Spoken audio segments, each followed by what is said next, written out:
One of the biggest reasons Jax's arc in The Amazing Digital Circus doesn't fully work for me is because the show tries way too hard to center everything around it. We spend so much time watching his pain, hearing about his pain, seeing how other characters react to his pain, and restructuring the entire narrative around his pain that eventually it seems like the story wants Jax's suffering to feel like the emotional core of the entire circus when he wasn't introduced that way from the very start. Now, before anything else, I want to make clear that Jax's backstory is sad. Growing up with a toxic father figure that eventually abandons you, and having a mother who is emotionally unstable and humiliating towards you absolutely affects a person deeply. Believe me, I know how it feels. To tell your mother something extremely personal about yourself, possibly about your gender dysphoria, only for her to laugh, get mad at you, and spend what feels like an eternity criticizing your most vulnerable feelings, and then hug you in the end, sends a whole shock of mixed feelings. No wonder Jax can't trust anyone's reaction when he opens up to them. He doesn't know if they'll stay on his side or turn against him when he least expects it.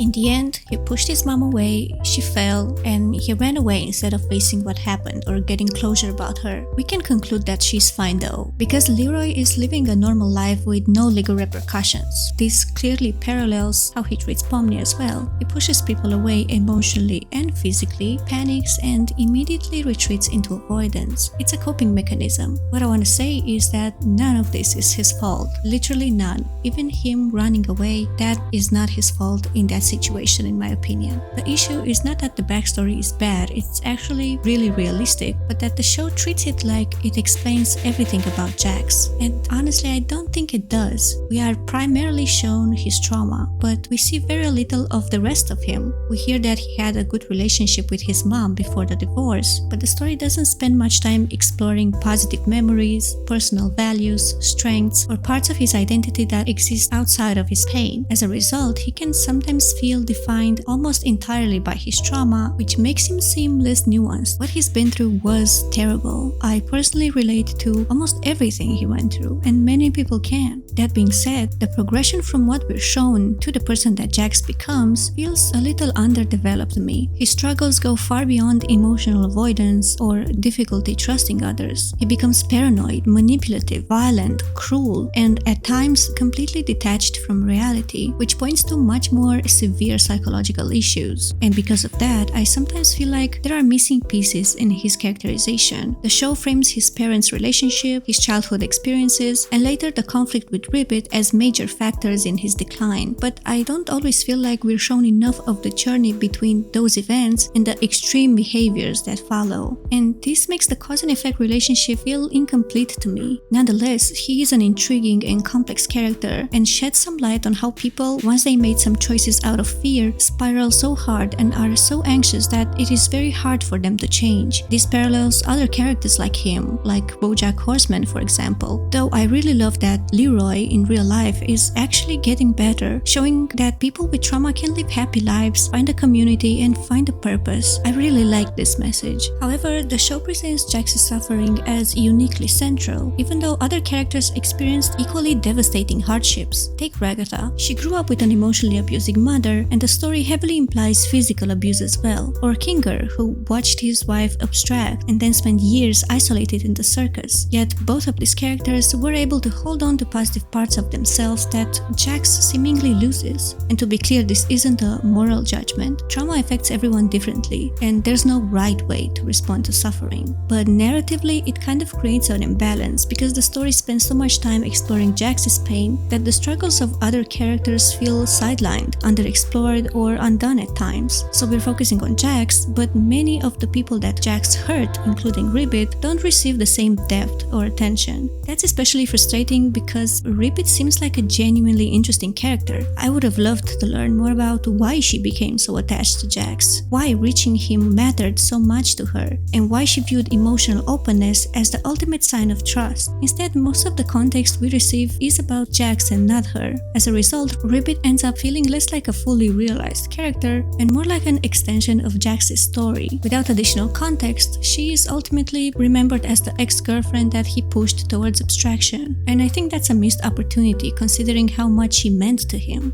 His abstraction also falls short of expectations, not because it happens off screen, I honestly didn't mind that, but because the show spent so long building towards what feels like a slow burn redemption arc and never fully delivers on it. Jax never properly apologizes to the people he hurt, not to Gangle, not to Pomni, not to Ragatha. He never truly acknowledges the pain that he's caused or takes meaningful accountability for it. The show constantly hints that he wants to change, but every time he reaches a moment where accountability could happen, he doubles down instead or runs away. In fact, he openly acknowledges many of his flaws. He describes himself as a bad person and says that people shouldn't forgive him or care about him. I actually think it's an interesting portrayal of a deeply self-loathing character. Even in the end, while hugging Pomni, he says he hates her. I understand that the scene is meant to imply the opposite, but it's interesting that even in that moment, he still can't bring himself to apologize or speak honestly. What's even stranger is that his final memories focused almost entirely on the good moments that he shared with Pomni. He doesn't seem to reflect on the ways that he hurt her or the rest of the cast, nor does he appear to remember the many times that people reached out to him and forgave him or welcomed him back despite everything. The absence of those memories in his last moments makes it seem like he doesn't actually feel remorse, but rather nostalgia for the few moments that he valued. As a result, the tragedy feels incomplete. The story wants us to grieve Jax, but it never gives him a clear moment of reckoning. Even a single scene where he openly recognizes the pain that he caused and tries to make things right would have gone a long way. What makes this stand out even more is how easily the other characters forgive him. Despite everything that happened, none of them seems to hold lasting resentment towards him. Most of them continue to care about him deeply, even without receiving an apology or closure. And this is why the resolution kinda loses me. If the intention was to give Jax a redemption arc, I don't think the story spent enough time showing accountability. But if the intention was that he never truly redeemed himself, then the universal forgiveness that he receives doesn't properly connect with everything that came before that.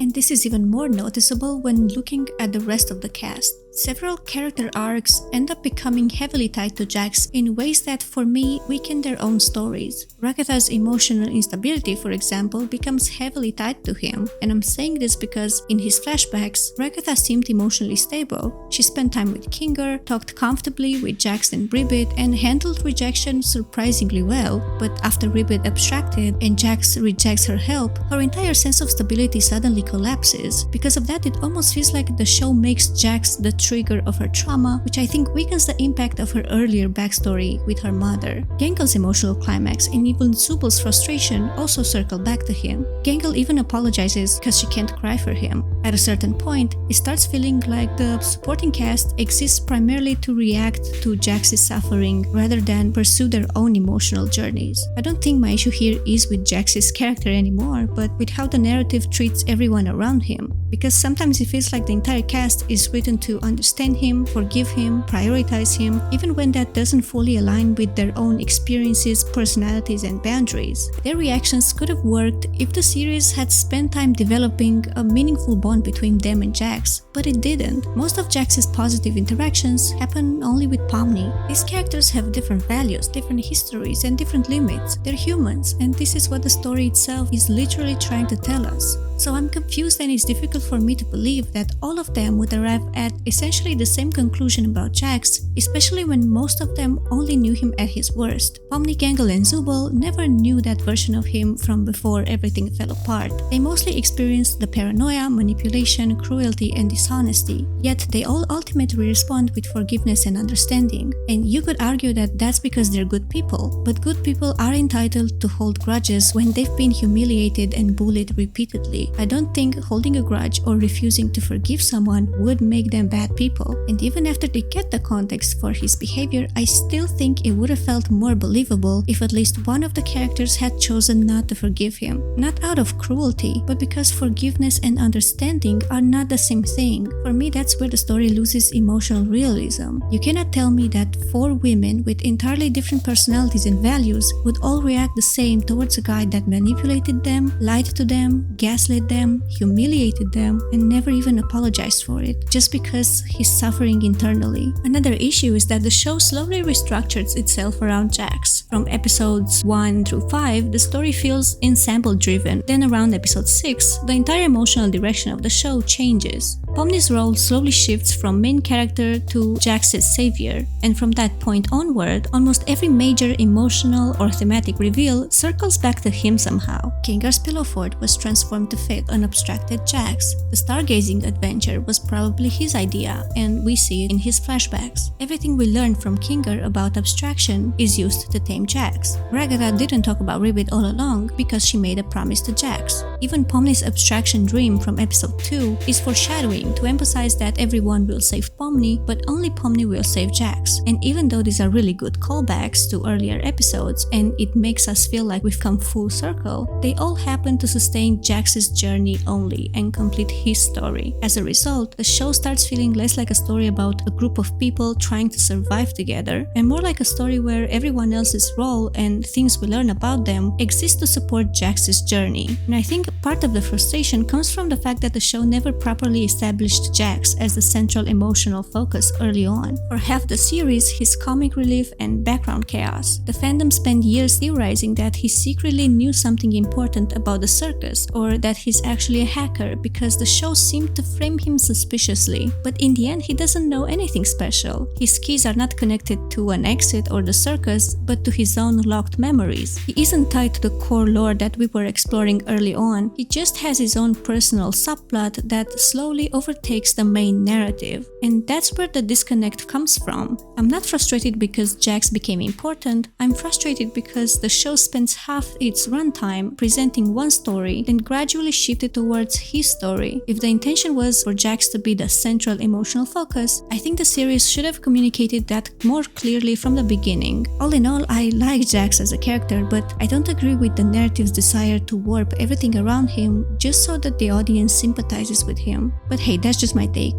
Feel free to agree or disagree with me, and thank you so much for watching.